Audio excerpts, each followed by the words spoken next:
Welcome to the Gita in Action podcast. My name's Radha, and I'm here with our family of seekers, which is growing and expanding. And we're happy to be back here with you. We had a wonderful women's retreat at New Vrindavan in West Virginia this past weekend. It started on Thursday. It was Thursday to Sunday, but it felt like 10 days, didn't it? Like in the best way possible. Like we just packed so much into those days. So much connection, so much upliftment, so much realization. It was really special. And we're all fired up. We're all fired up here. So thank you of those who came and those who didn't. We're going to do it every year. Every year we're going to do it. And we also have more retreats coming up. So opportunities to connect and grow and be a part of our family. So, today I wanted to start off with something a little bit different than we usually do. And from there, kind of see where we get. Because I was thinking about this word. This word came up a lot this weekend. This word empowered. And I was thinking about it a lot. Like what this actually means. When somebody says you're an empowered leader. And I wanted to kind of share some of my reflections on it and maybe get some of your all's reflections on it. If that's okay. And then we can see where the day takes us. Usually we dive right into the Gita. I mean, I think 99.999% of the time we dive right into the Gita, but I thought maybe today is just kind of a fun little like post-retreat debrief. Maybe we kind of dive into this topic together and see where it takes us. Does that sound okay? Great. Let's do it. Yeah. So this word empowered leader. I've been sitting with it, and I noticed that it can land in a couple different ways. On one hand, for me, like when somebody calls me an empowered leader, it's like oh, thank God, like I don't have to do all this on my own anymore. Like I don't have to force anything, or carry everything, or pretend I know what I'm doing all the time. It's like I can just be an instrument. I can just be guided. And that feels really relieving. But on the other hand, that word can also go in a completely different direction. It can become like, oh, I'm empowered. I'm powerful. I'm so great. I've got this. And then without even realizing it, we can step into this kind of like subtle pride, where we start taking ownership over something that was never really ours to begin with. So that's where it gets tricky, because it's a very fine line. And once you blur the line, like once you fall over the line into the pride side, it's like you're unplugged, like those wind up toys that like, it's like you're done, which is also kind of beautiful. Right. But these are the two things that happen. It humbles you or you start to identify with it, and you start to take responsibility for it. You start to feel like I did this. And it's very interesting because it's the same experience, but completely different inner posture. So that's kind of the first thing I want to say about it is like, I think we had a lot of leaders at this retreat this past weekend. I mean, I know we had a lot of leaders. I saw it. And just reflecting on my own leadership experience is just the dance between these two dichotomies, makes all the difference, because I've been on both sides, and it's actually a constant dance, because it's very easy to go over to the other side of feeling a little bit proud. And that's when like the red warning lights should be going off, like, get back on, get back in between the lines because you're about to fall off the side of the road. When we start to feel a little like proud. So that's one reflection on this. And then I another reflection, another thing I started thinking about a little bit, because I noticed this pattern in myself. Whenever something really matters to me, I start trying to control it. Like how it goes, how people show up, how something unfolds. And on the outside, it can look like responsibility, like care, like leadership. But internally, it doesn't really feel so peaceful. It feels like pressure. It feels like everything is resting on me.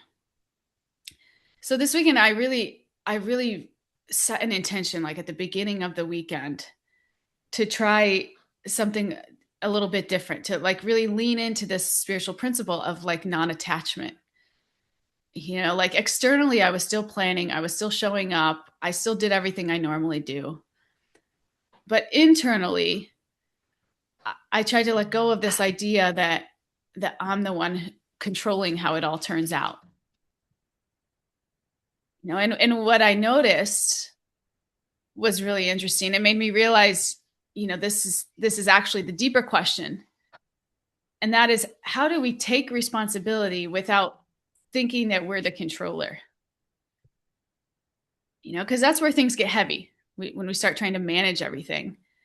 And then somewhere along the way, we begin to carry more than we're meant to.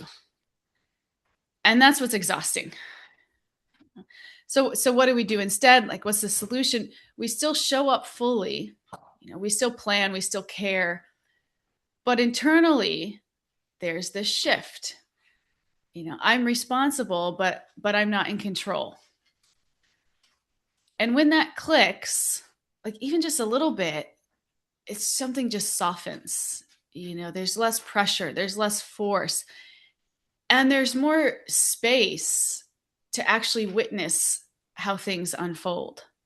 And we talked about this like the first day of the retreat. We talked about the difference between being and doing, of presence and just like mindless jumping in. And I think this is really like a key to getting to that place of being, of presence, is when we stop making it all about you. I stop making it all about me, my performance, my achievement, my, the way I look. And when we can just show up for the experience, it's still in a responsible manner. We still have to do our duties, but internally, we become more like part of the flow. I realize this. I can see this. Because I've been organizing retreats for a long time. I used to organize retreats for Wisdom of the Sages, Raghunath, and I think back on those days when I was organizing retreats, and I was so dang attached. I think like I was gripping so tightly. I was so worried about every detail, and the way everything turned out, I took it to mean directly something about myself, and my efforts and my abilities. And in that way, I just remember feeling so stressed all the time. And people have said that to me too, like, oh, you said, notice you're like not even stressed like you used to be, or you really chilled out. And it's just like this very subtle thing. And the funny thing is that I noticed like the retreats actually still run just as smoothly, if not smoother. But internally, it's like I'm just like not gripping so much. And it's such a relief. It's such a relief. And I remember when I first started organizing retreats, I had just left my role as a program manager, I worked for a contractor of the Navy. And I had a good amount of responsibility. And this is just like such a difference in material consciousness versus spiritual consciousness. And this is what also makes just all the difference. And it's just like so much fun, so much fun to do these kinds of retreats, because they really challenge you. And also what I've realized is that I still work. I work. I have a job, and I'm still in a lot of times I'm in material consciousness at my job. And what I'd like to do, this is my goal. I'm going to just say it right here on this podcast. I'd like to start taking some of the things that I'm learning and organizing and leading these retreats into my everyday job, because it doesn't have to be like our spiritual life and our material life. Like in one hand, it makes it a little bit easier because it's there's like a container and it's very clear. Just like those of us who practice like yoga asana, it's a great place on your mat to practice some of these principles of non-attachment, non-judgment. And the whole point is when you step off your mat to be a little bit more mindful of these principles. So this is kind of where I am like right now. I think in my realization is like, okay, I've tried these principles on. I really see just how beautiful everything is inside and out when we live by these principles. Now it's time to really bring them to life that doesn't maybe seem so spiritual on the outside, but it actually really can be spiritual if we show up with that consciousness. So that was another thing. But in the retreat, when I showed up like that, I felt like, you know, everything. I was able to connect with people so much better and more authentically, and I just like all of a sudden had the time and the space, to do that. And I think people could feel that, that, and this is kind of some of the feedback I was getting there too. Like back in the day when I would run those retreats at the beginning of my Seva experience, I would do those retreats, and there was still love, there was still, dedication, there was still care, but there was so much attachment that it just wasn't fully selfless. It was like I was giving, but I also needed something back. I needed to see that like things went according to my plan and that I was successful and doing it right. And, and it just, that energy gets sticky. It starts to actually like interfere with the service itself. So anyway, all that to say, like I'm still very much a work in progress, but I do notice a shift in my own practice. I still do my best with what I can see, but I let go. I try to offer it. And this has just been such a relief because of trying to control everything and being so ingrained in it. It's like I get to watch a little bit more. Like it's like there's moments during the retreat this weekend where things didn't go according to plan at all. But instead of like feeling stressed or thrown off, it just felt like I'm just watching how this is unfolding, almost just like watching a story play out. And I'll still step in, when I feel like it's necessary. I'm still engaged, but I'm not like forcing the outcome. And it became very like exciting, and like I said, it really opened me up, because when I wasn't so focused on how things reflected on me, or whether everything was going right, I could actually just be there, with people in the moment, in the connection. And ultimately, that's really the goal, right? That's really the goal of these retreats. So to the degree that we can let go of this inner pressure, we can move into something more natural and more present, more connected. And this is where love actually flows. And all this brings us back to this word empowered. Because real empowerment isn't about becoming bigger. And it's also it's not about shrinking either. It's not like I did all of this and it's not like I'm nothing. It's something much steadier than that. It's I showed up. I gave what I could. And the rest wasn't mine. And when we live in that space, it protects us from both sides. It keeps pride from creeping in because we're not taking ownership of something that isn't ours. And it also keeps that self-doubt, that self-deprecation from creeping in. That kind of prevents the flow of love. Because we did show up. we did participate. We are part of the offering. We just understand that we're not just the source of it, right? We're not just we're just not the source of it. There's something, and there's something that's super grounding in that, because it means we don't have to prove anything. We don't have to carry everything. We just have to stay connected, stay sincere, and keep showing up. And maybe that's really what empowerment actually is. It's not like stepping into power as the controller, but it's like stepping into alignment, as an instrument. It's all about relationship. Bhakti is all about relationship. And from that relationship, it was like you're just carried into the current of love. And it's beautiful. So these were some of my like realizations stepping out of the retreat this weekend.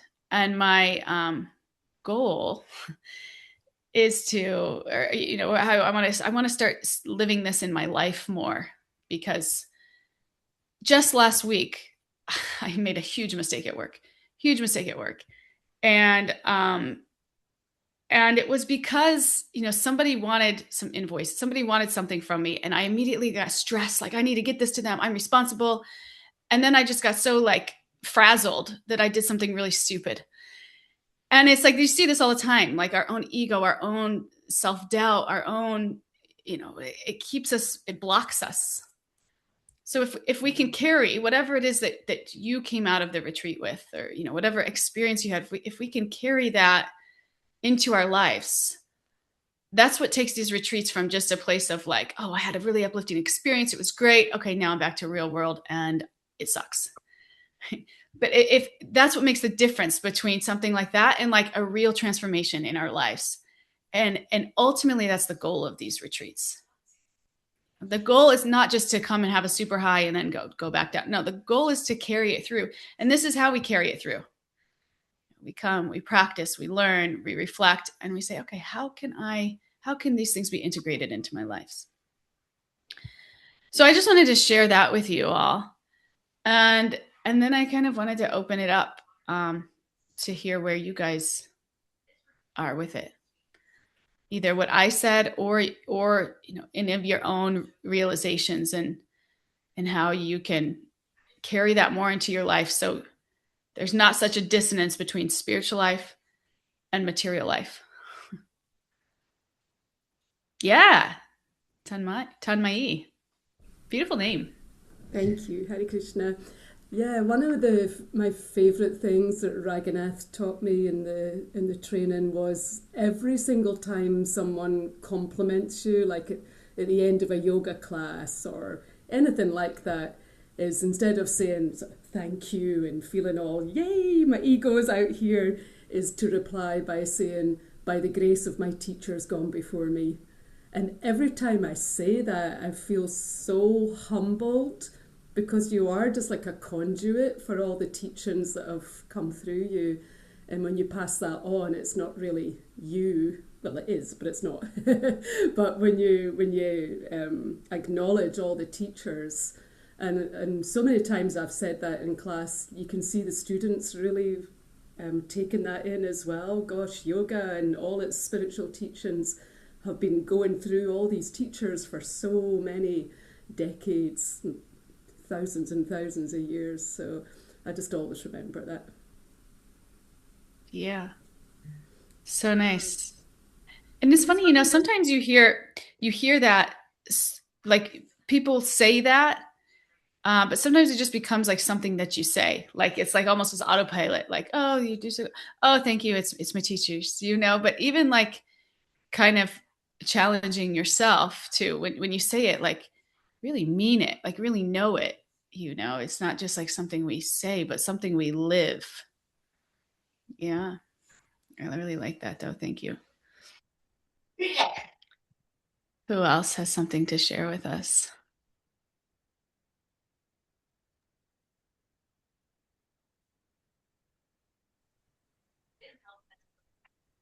Be brave. Kalachanji. Well, just to state the obvious, when I when you first said the name, gave a title to this, empowered leadership, the first thing I thought of was empowering leadership, that an empowered leader empowers others. And it's when it feels wonderful to be on the other side of it and to experience an empowered leader. And I find that I come away from those experiences feeling better about myself.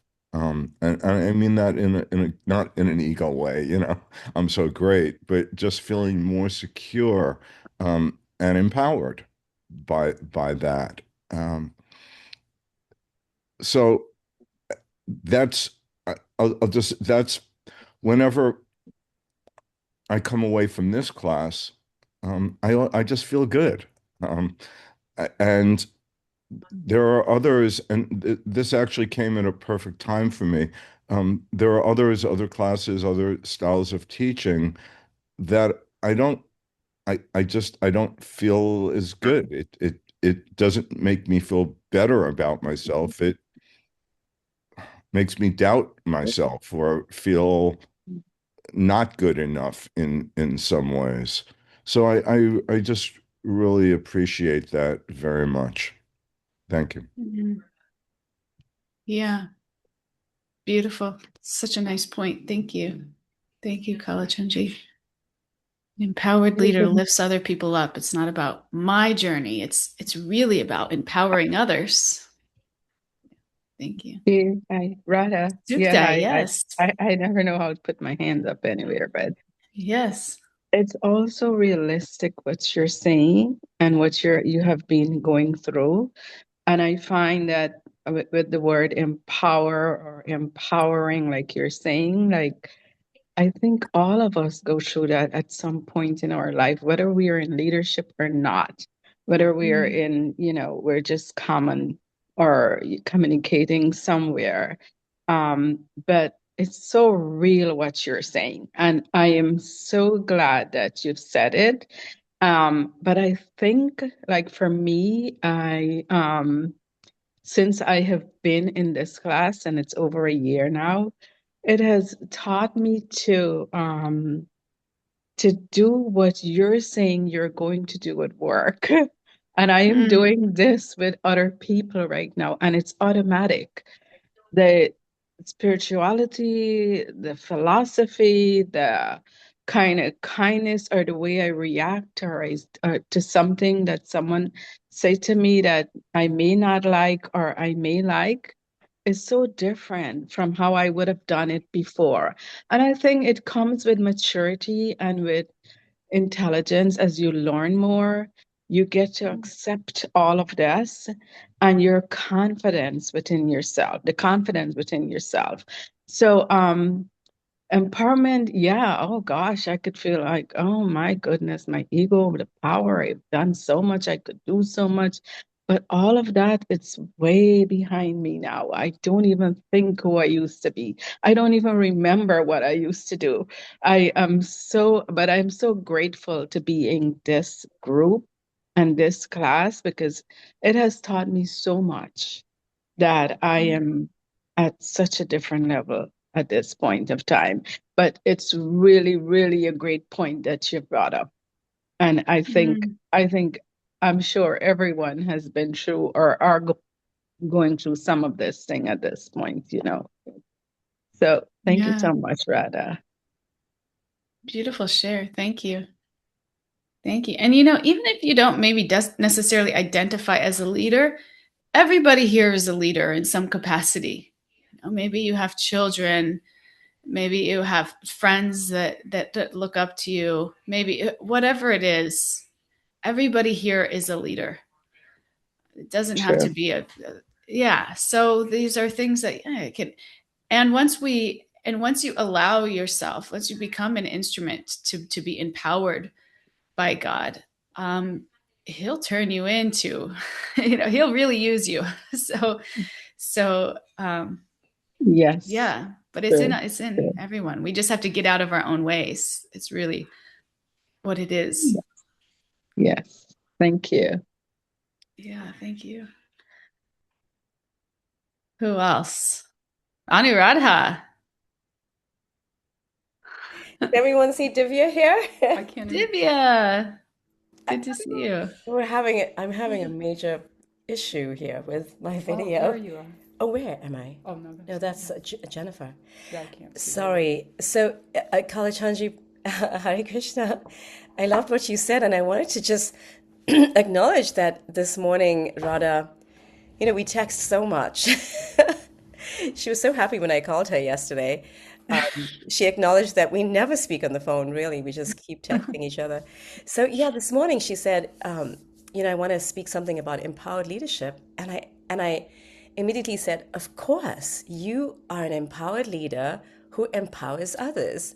And then Kalachandji, shared that. And I just wanted to say how I just felt like we are so in alignment of this. I really feel like, Radha, I really feel you have that sense of empowering other people in whichever level of leadership they're at.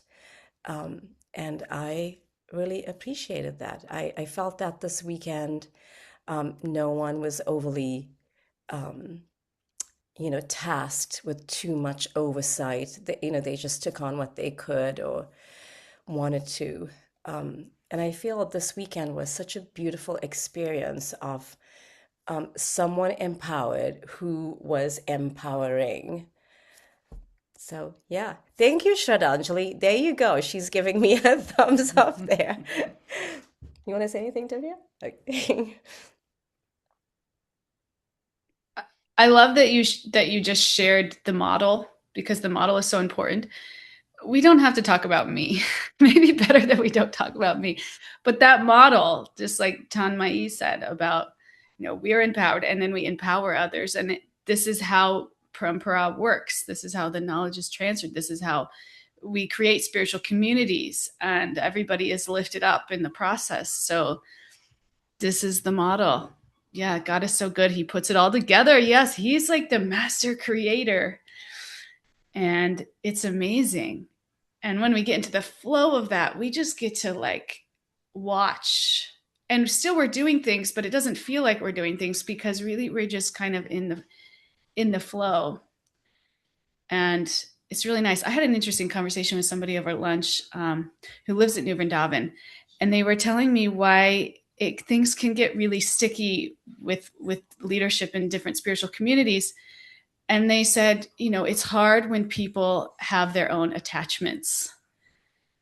And I thought that was so interesting. It's like we all have attachments. We're all we want to do good. We want to serve. But at the same time, we have our own personal agendas, and this is good. This is what pushes us.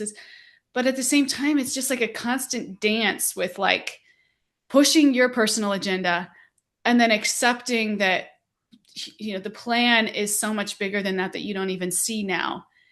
And like knowing when to push and when to chill and when to it's like, so I found that when she said it, I was like, yeah, that's so relatable.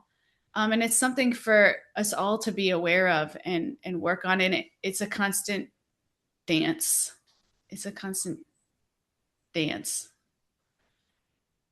Do you have anything? Yeah, Mariah.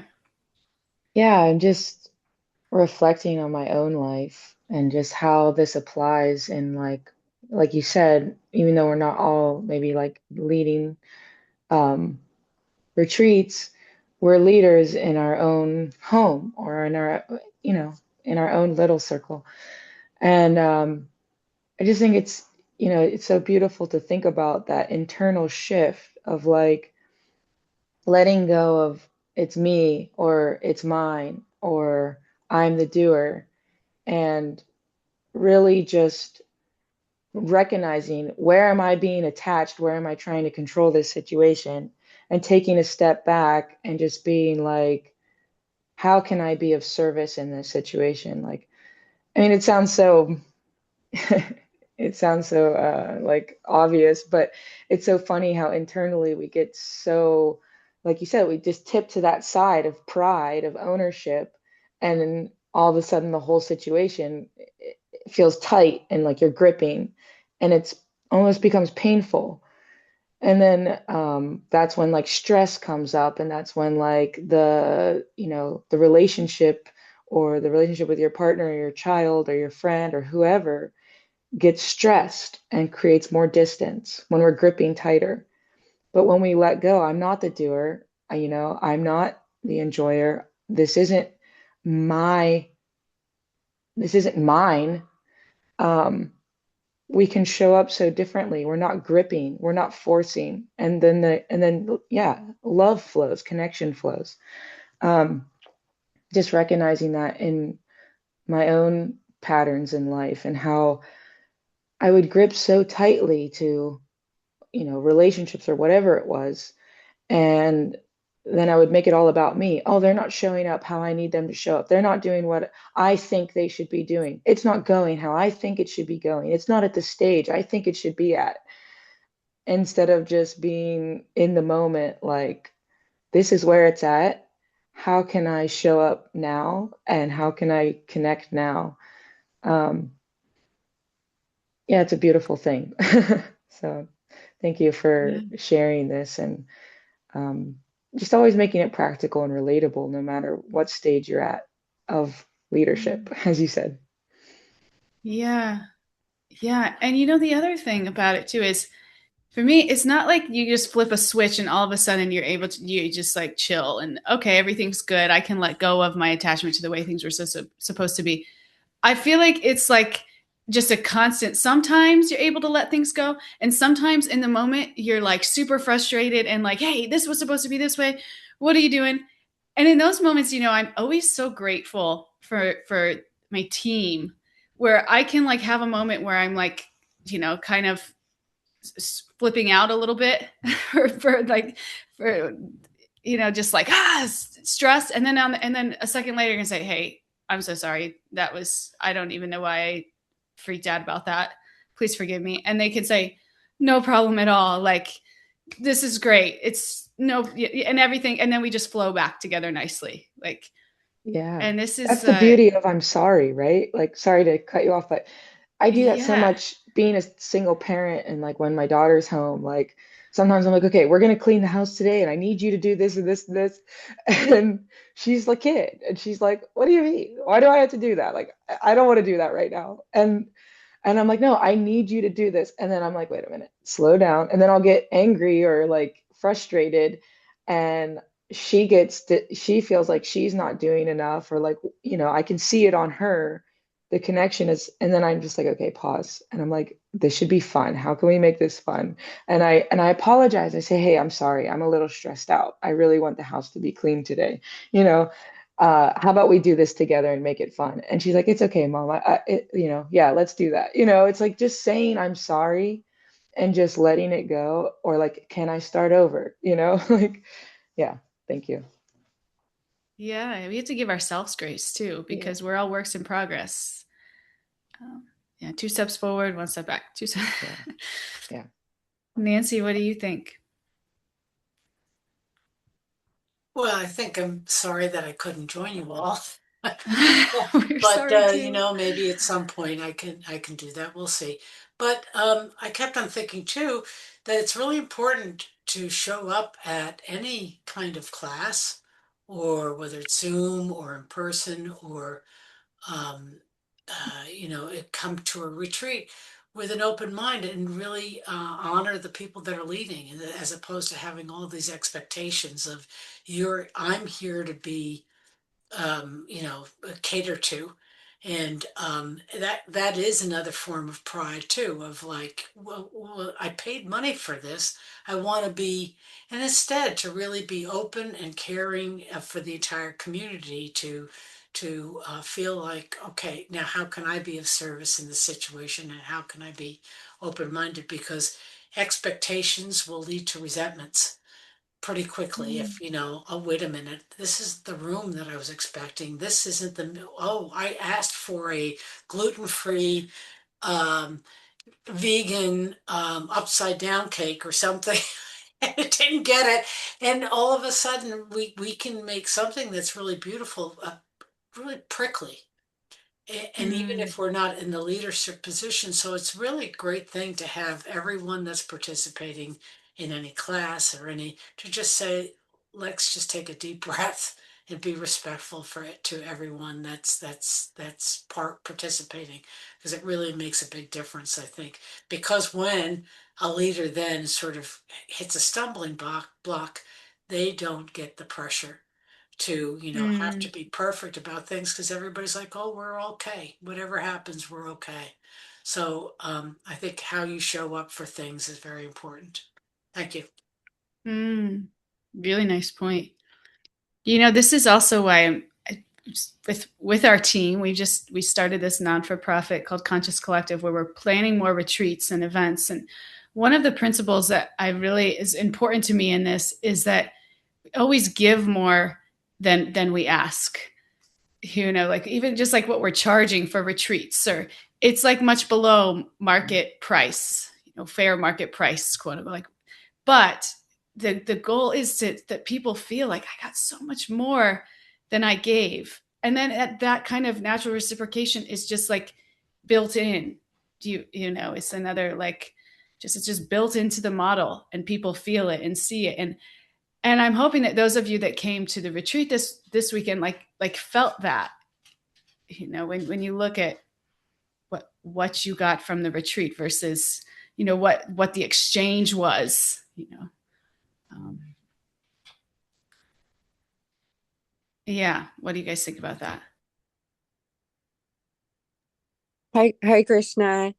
Hi, Krishna, Katie. Um, yeah, what comes to my mind is my table here is full of presents, like full, and and I didn't expect any of them. And I came home and was showing my husband all this stuff, and I was like, I got all these presents, and somehow every scarf is a different color, and um, and it was so like sweet and unexpected, and it really, like you're saying, like the value was so great, like what we put in monetarily really came back. um so I really appreciate that you make such an effort to make it attainable and like practical for a lot of people who to be able to afford to come. And it was just it was very touching, like at different moments, like here's another little present, and someone must have decorated this beautiful little box, and it's a mystery what's inside. And so that was really fun. And Yeah. yeah, and like um with thinking about like my new job with the memory care seniors, you know we plan like every hour or half hour there's blocks of activities. And in all reality, like they don't know what time it is. They don't have the capacity anymore to know, like, it's 5 o'clock, I have to sit down for dinner. So you're kind of like, sometimes meandering the halls with, it takes a while to like get people to the location we need them to be to eat or whatever. And um that's like, I guess my point is like, the goal presented by the managers is like, keep on schedule, da da da, no overtime. But in all reality, you have to be flexible, because the main part is the relationship building with the Mm-hmm. person who needs the care. And if you're like showing that you're like annoyed, or it's stressful that I'm going to be like 2 minutes overtime because they can't understand it's time to sit down at the dinner table, like then you're missing the whole point, because it's not the activity, it's like the relationship and them getting time to engage and feel worthy, of like time and the you know and fun and interaction and conversation. And they are, they say so are. And then also part of it is like, I'm gonna have to start planning, like, like my new manager's like, share your ideas, and we want to like change up the calendar a little. And that adds a little bit of pressure. So thank goodness I have like artist friends, and some ideas to try something a little different, or bring someone in that's never been to engage with them. And but like, it's nice to hear this conversation, because it makes me realize like there's less pressure, and it's just true that like those ideas aren't my ideas anyway. Like they are Krishna's mercy providing me meeting that artist in the past. You know what I mean? Like, so it's just it takes some pressure off when we like um really start to know and believe and live from that place of like this isn't coming from me anyway. Like I hope to like facilitate Krishna's mercy through, and help others with like that kind of without thinking like these are my ideas, so I should get an A+ on my annual you did a good job review. So yeah, that's what I was thinking about. Hi, Paul. Wow. Yeah, that's exactly it. And it's all just the more that you give, the more that your heart is full. And we want to create a community around those principles, so that it's like it takes care of itself. It nourishes itself. If we all lived in those communities, if we all had work environments like that, like just how uplifting that would be. And the reality is we can have communities like that. We can have work environments like that. Really, it starts with just one person, just one person. We could all here today change our communities, the cultures that we live in, the work environments. It's possible. What do you think, Aaron? Aaron brought Mama Ann to the retreat this weekend, and whoa, what a gift Mama Ann is. She sure is. No, I just think yeah, Katie, when you just said like I deserve that A+, I was like, yes, like I have thought that so many times.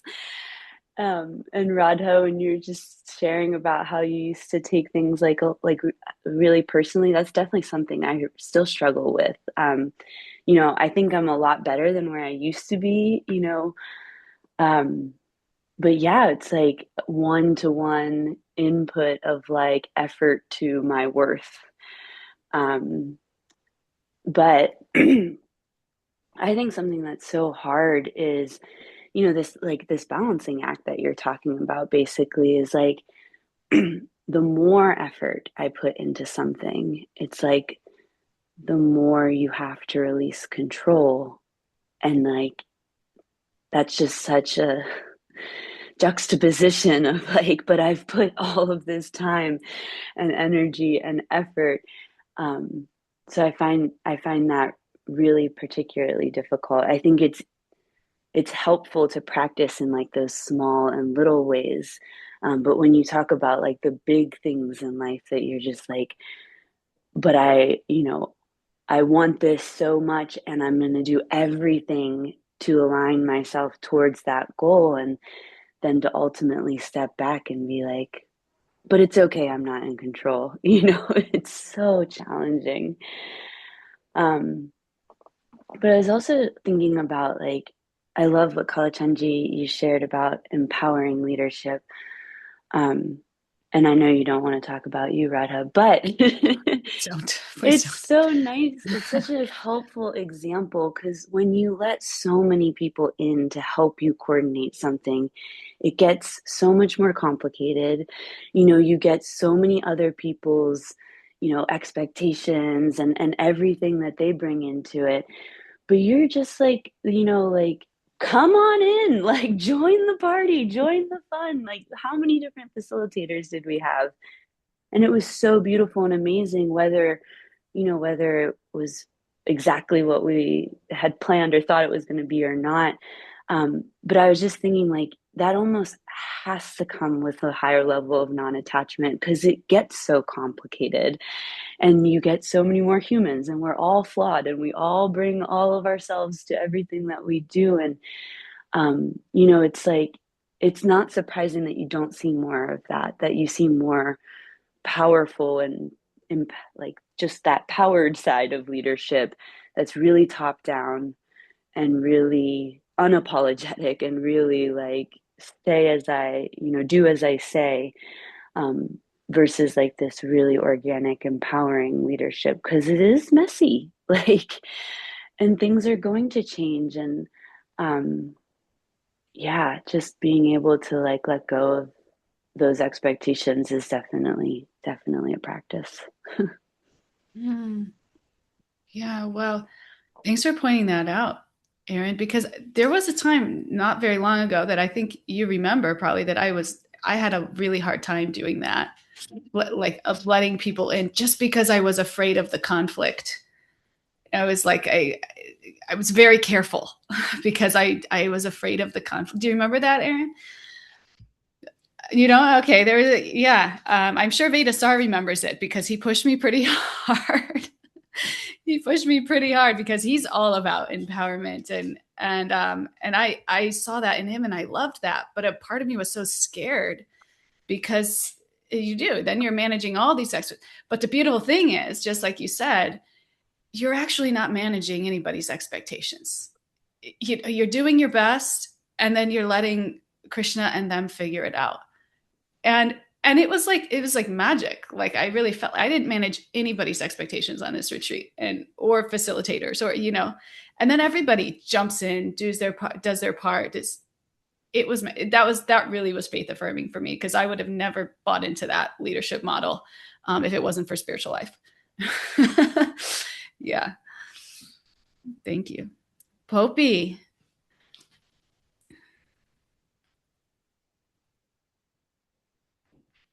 Hare Krishna. It's so funny. You said Poppy and the sun just came on my face. It was like I'm on spotlight. So here I am, shiny from New York.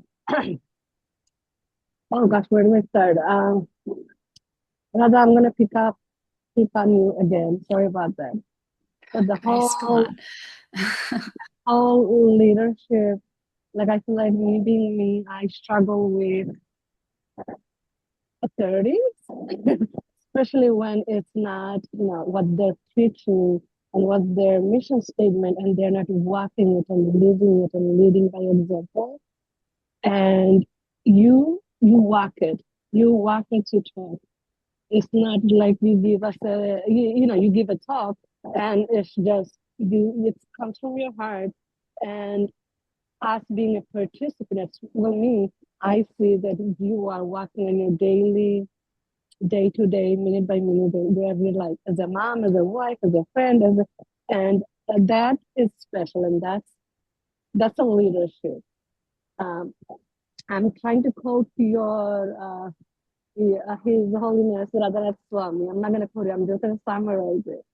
But he said something around being a leadership is nurturing potential within other people. And my personal experience with you and Anuradha has been, I'm like, what do I have to offer? I have nothing to offer. I'll just show up, eat prasadam and maybe dance a little and call it a retreat. But you and Anuradha were like left and right, like, okay, wow, this is such a gift. And I'm like, wait, are you talking about me or some other girl? And for me, that was uplifting. Like the one, let me know when I'm blabbering a lot and you have to, somebody else has to go. But for the first time in the retreat, was it Thursday? No, the end of Thursday. I think Saturday or Friday. During Mangala, see, a Prabhu comes. Do you want to sing Narsimha there? Narsimha Arti. And of course, me being Poppy, I'm like, yeah, I signed up for something without knowing how, when, how it will happen. And then I was telling Radha, I need a backup. I'm nervous. I have never done this. I know the lyrics. And Radha holds my hand and says, Poppy, I'm your backup. Let's go. You got this. Leave everything. And yeah, so you do that, Radha. You do that, and this whole nonprofit, the whole mission statements, you hold safe space. Sometimes I feel like I'm too much for myself, and you hold, and the group, it just holds for all parts of me and how everybody comes.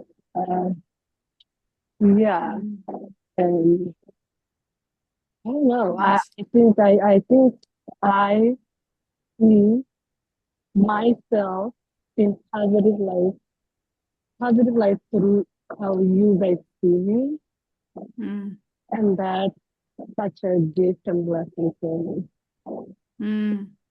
Yeah, thank you. We grow together, we rise together. And we could do so much more together than any of us could do by ourselves. Yeah. Thank you, Poppy. And you rocked it when you sang at the morning program. Totally rocked it. It's beautiful to witness. My mom, I was iffy about taking her. I'm like, you're not gonna. It's gonna be everything is gonna be in English. This is that. She's like, well, they're gonna do Hare Krishna, right? I know Hare Krishna. Mom, I know Hare Krishna. and she just was in tears of the experience and the love, and everybody just gave in. Like she was like crying like a baby on the plane, and my heart just melted that she had such a good time, and all of you guys showered her with like love. Um, thank you. I love that for your mom, and I love that your mom doesn't really speak English, but experience that love. I mean, that's amazing. Your mom's a vessel of love, though, so it's a very sweet soul. Shraddhanjali. Well, I just want to say Poppy's mom, Erin's too, but Poppy's mom is the sweetest thing. I mean, the sweetest.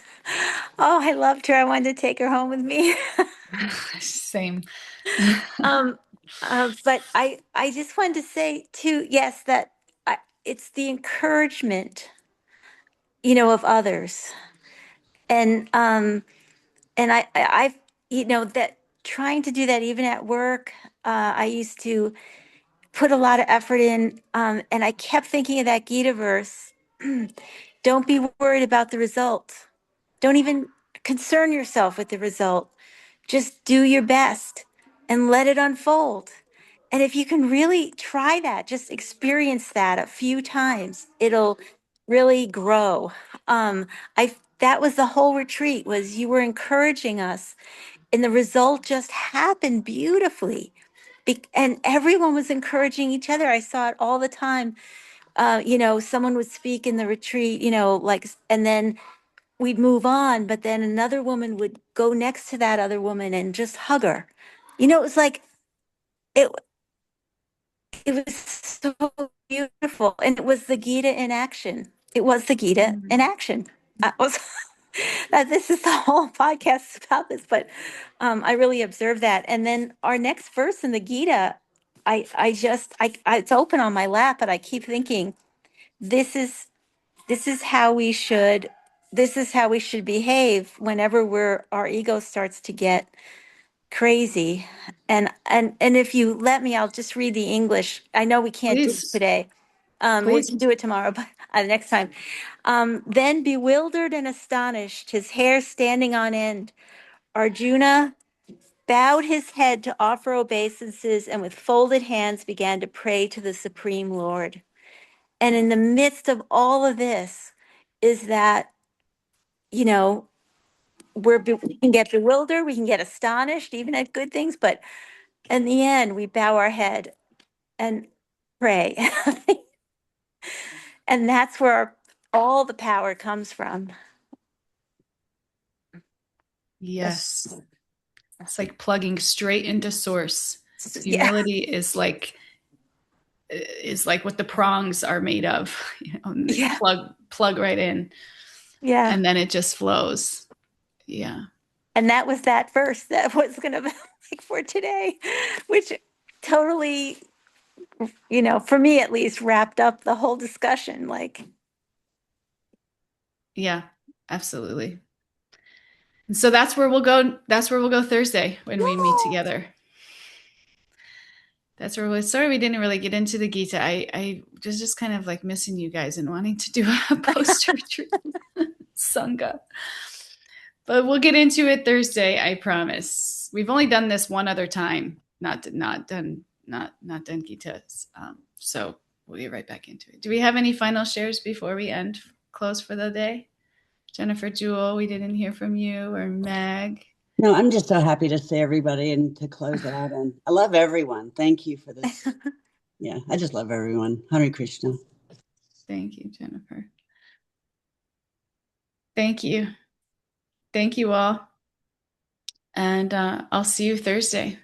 Thank you. Hare Krishna. Let's do this together. Krishna. Let's be this agents of changes for our community and build a community together that imbibes these principles and successfully. Let's do it. Haribol. Haribol. Hare Hare Krishna. Krishna, everyone. Hare Much Krishna. love. Much love. Hari Hari.